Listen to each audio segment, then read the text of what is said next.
Muslim ಮತ್ತು Christian ಅದರ ಮುಖಂಡರುಗಳು ತಮ್ಮ ಮುಂದೆ ಬಂದಿದ್ದಾರೆ.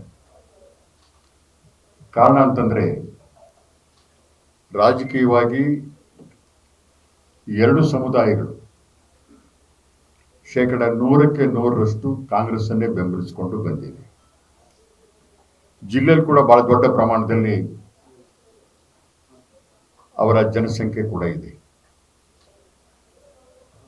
ಈ ಎರಡು ಸಮುದಾಯಕ್ಕೆ ಸೂಕ್ತ ಪ್ರಾತಿನಿಧ್ಯ ಸಿಗ್ತಾ ಇಲ್ಲ, ನಮ್ಮ ಅಳಲನ್ನ ಯಾರು ಕೇಳ್ತಾ ಇಲ್ಲ, ನೀವು ನಮ್ಮ ಜೊತೆಗೆ ಬರಬೇಕು ಅಂತಕ್ಕಂಥ ಆಹ್ವಾನವನ್ನ ನನಗೆ ಕೊಟ್ಟ ಪರಿಣಾಮ ಅವರ ಪರವಾಗಿ ಬಂದಿಲ್ಲಿ ಕೂತಿದ್ದೇನೆ. ತಮ್ಮ ಮೂಲಕ ಇಡೀ ಜಿಲ್ಲೆಯಲ್ಲಿರ್ತಕ್ಕಂಥ ತಮ್ಮ ಸಮುದಾಯದ ಗಮನವನ್ನ, ಕಾಂಗ್ರೆಸ್ ನಾಯಕರ ಗಮನವನ್ನ ಸೆಳೆಯುವಂತ ಅವರ ಪ್ರಯತ್ನಕ್ಕೆ ನನ್ನ ಬೆಂಬಲ ಕೂಡ ಇದೆ. ಶಿವಮೊಗ್ಗ ನಗರ ಒಂದರೊಳಗನೆ ಸುಮಾರು 65,000 ಮುಸ್ಲಿಂ ಮತದಾರರಿದ್ದಾರೆ. ಕ್ರಿಶ್ಚಿಯನ್ ಮತದಾರರು ಸುಮಾರು 18,000 20,000 ಇದ್ದಾರೆ. ಸುಮಾರು 85,000 ಜನಸಂಖ್ಯೆ ಇರತಕ್ಕಂಥ ಈ ಸಮುದಾಯ, ಅದೇ ಪ್ರಮಾಣದಲ್ಲಿ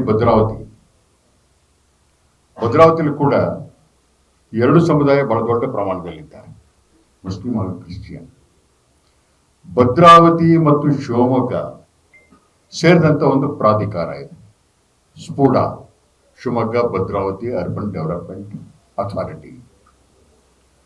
ಇಲ್ಲಿ ಕೊಟ್ರೆ ಎರಡು ನಗರದ ಜನತೆಗೆ ಪ್ರಾತಿನಿಧ್ಯ ಕೊಟ್ಟಂಗಾಗುತ್ತೆ ಅಂತಕ್ಕಂಥ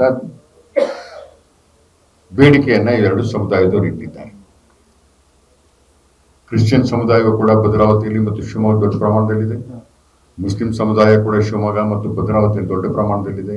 ಇವೆರಡು ನಗರಕ್ಕೆ ಸೇರಿದಂತ ಒಂದು ಮಂಡಳಿ, ನಗರಾಭಿವೃದ್ಧಿ ಮಂಡಳಿ. ಇಲ್ಲಿ ಇದುವರೆಗೂ ಯಾರಿಗೂ ಕೊಟ್ಟಿಲ್ಲ. ಮುಸ್ಲಿಂ ಪ್ರತಿನಿಧ್ಯವನ್ನು ಕೊಟ್ಟು ಬಹಳ ವರ್ಷಗಳಾಯಿತು. ಅದೇ ರೀತಿ ಕ್ರಿಶ್ಚಿಯನ್ ಸಮುದಾಯಕ್ಕೂ ಕೂಡ ಜನತಾದಳ ಇದ್ದಾಗ ರಿಚರ್ಡ್ ಕ್ವಾರ್ಟರ್ಸ್ ಅವರಿಗೆ, ಜಾಕಿನ್ಸನ್ ಅವ್ರಿಗೆ ಕೊಟ್ಟದ್ರು.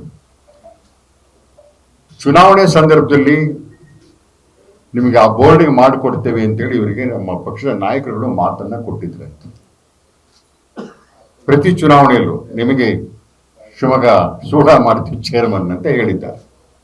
ಆದರೆ ಸರ್ಕಾರ ಬಂದು 3.5 ವರ್ಷ ಆಯಿತು, ಆ ಹೆಸರನ್ನ ಮತ್ತೆ ಯಾರು ಪ್ರಸ್ತಾವ ಮಾಡ್ತಾ ಇಲ್ಲ. ಮತ್ತೆ ಅಲ್ಪಾವಧಿ ಉಳಿದಿದೆ, 2ನೇ ಮುಖ್ಯಮಂತ್ರಿ ಬಂದಿದ್ದಾರೆ.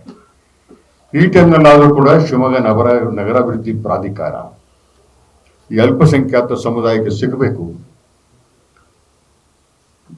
ಅಸೆಂಬ್ಲಿ ಚುನಾವಣೆಗಳಲ್ಲಿ ಜಿಲ್ಲೆಯಲ್ಲಿ ಟಿಕೆಟ್ ಸಿಗೋದಿಲ್ಲ, ಪಾರ್ಲಿಮೆಂಟಲ್ಲಿ ಸಿಗೋದಿಲ್ಲ, ಜಿಲ್ಲಾ ಪಂಚಾಯತ್ಗಳಲ್ಲಿ ಅತ್ಯಂತ ಕಡಿಮೆ 1-2-3 ಕಡೆ ಮುಸ್ಲಿಮ್ಸ್ ಸಿಗಬಹುದು, ಕ್ರಿಶ್ಚಿಯನ್ ಸಿಗೋದಿಲ್ಲ. ಲೋಕಲ್ ಬಾಡಿ MLC ಟಿಕೆಟ್ ಕೊಡೋದಿಲ್ಲ. ಹಾಗಾಗಿ ದೊಡ್ಡ ಯಾವುದೇ ಸ್ಥಾನಗಳಿಗೆ ನಮ್ಗೆ ಅವಕಾಶ ಇಲ್ಲದಿರುವಂತ ಸಂದರ್ಭದಲ್ಲಿ ನಿಗಮ ಮಂಡಳಿಗಳಲ್ಲಿ ನಮ್ಗೆ ಅವಕಾಶವನ್ನ ಕೊಡಬೇಕು. ನಾವು ದೊಡ್ಡ ಪ್ರಮಾಣದಲ್ಲಿ ಕಾಂಗ್ರೆಸ್ಸಿನ ಬೆಂಬಲಿಗರಾಗಿದ್ದೇವೆ ಅನ್ನುವಂತ ಅವರ ಬೇಡಿಕೆ ಅತ್ಯಂತ ನ್ಯಾಯಬದ್ಧವಾಗಿದೆ. ಇದ್ರಿಗೆ ನೇಮಕಾತಿಗಳು ಹೇಗಾಗಿ ಹೋಗ್ತವೆ ರಾಜಕಾರಣದಲ್ಲಿ ಅಂತಂದ್ರೆ, ತಮ್ಮ ವ್ಯಕ್ತಿಗಳ ಬೆಂಬಲಿಗರಿಗೆ ಸ್ಥಾನಮಾನ ಸಿಗ್ತಾ ಹೋಗ್ತದೆ. ಇವರು ಪಕ್ಷದ ಬೆಂಬಲಿಗರು, ಇವರು ಪಕ್ಷದ ಫಾಲೋಯರ್ಸ್, ಯಾರೇ ವ್ಯಕ್ತಿಗಳ ಫಾಲೋಯರ್ಸ್ಗಳಲ್ಲ. ಹಾಗಾಗಿ ಸರ್ಕಾರ ಮತ್ತು ಪಕ್ಷ ವ್ಯಕ್ತಿಗಳ ಅಥವಾ ಕೆಲವೇ ನಾಯಕರ ಹಿಂಬಾಲಕರಿಗೆ ಅವಕಾಶವನ್ನ ಮಾಡಿಕೊಡದೆ ಪಕ್ಷವನ್ನ ಹಿಂಬಾಲಿಸ್ತಕ್ಕಂಥ ಈ ಸಮುದಾಯಕ್ಕೆ ನ್ಯಾಯವನ್ನ ಕೊಡಬೇಕು ಅಂತಕ್ಕಂಥ ಒತ್ತಡವನ್ನ ಆ ಎರಡು ಸಮುದಾಯದವರು ಹಾಕ್ತಾ ಇದ್ದಾರೆ. ಅವರ ಬೇಡಿಕೆ ಕೂಡ ನ್ಯಾಯಬದ್ಧವಾಗಿದೆ. ಶಿವಮೊಗ್ಗದಲ್ಲಿ ಕೇಂದ್ರೀಕೃತವಾಗಿರ್ತಕ್ಕಂಥ MADB ಇದೆ, ಸ್ಪೂಡಾ ಇದೆ, ಕಾಡಾ ಇದೆ, ಈ ತರ ಹಲವಾರು ಮಂಡಳಿಗಳಿವೆ. ಈಗಾಗಲೇ ಅವರು ಪ್ರಸ್ತಾವ ಮಾಡದಂಗೆ ವಕ್ಫ್ ಮಂಡಳಿ ಮುಸಲ್ಮಾನರಿಗೆ ರಿಸರ್ವ್ ಆಗಿರ್ತಕ್ಕಂಥದ್ದು, ಅದು ಕೂಡ ಖಾಲಿ ಇದೆ, ಅದು ಕೂಡ ನಾಮಿನೇಷನ್ ಆಗಿಲ್ಲ. ಅವರ ಉದ್ದೇಶ ಇವತ್ತಿನ ಪ್ರೆಸ್ ಬಿಟ್ಟು ನಮ್ಮ ಅಳಲನ್ನ ಯಾರು ಕೇಳ್ತಾ ಇಲ್ಲ, ನಮ್ಮ ನೋವನ್ನ ಮೇಲ್ ತನಕ ಯಾರು ಮುಟ್ಟಿಸ್ತಾ ಇಲ್ಲ, ನಮ್ಮ ಪರವಾಗಿ ನೀವು ಬರಬೇಕು ಅಂತೇಳಿ ನನಗೆ ಆಹ್ವಾನವನ್ನು ಮಾಡಿದ್ದಾರೆ. ಅವರ ಈ ಬೇಡಿಕೆ ಅತ್ಯಂತ ನ್ಯಾಯಬದ್ಧವಾಗಿದೆ. ನಾನು ಕೂಡ ಅವರ ಬೆಂಬಲಿಸ್ತಾ ನಮ್ಮ ಜಿಲ್ಲಾ ಮಂತ್ರಿಗಳ ಹತ್ರ, ಮಧು ಬಂಗಾರಪ್ಪನವರೊಟ್ಟಿಗೆ, ಹರಿಪ್ರಸಾದ್ ನಮ್ಮ ರಾಜ್ಯ ಅಧ್ಯಕ್ಷರು, ಮುಖ್ಯಮಂತ್ರಿಗಳನ್ನ ಭೇಟಿ ಮಾಡಿ ಈ ಸಮುದಾಯಕ್ಕೆ ಕೊಡಬೇಕು.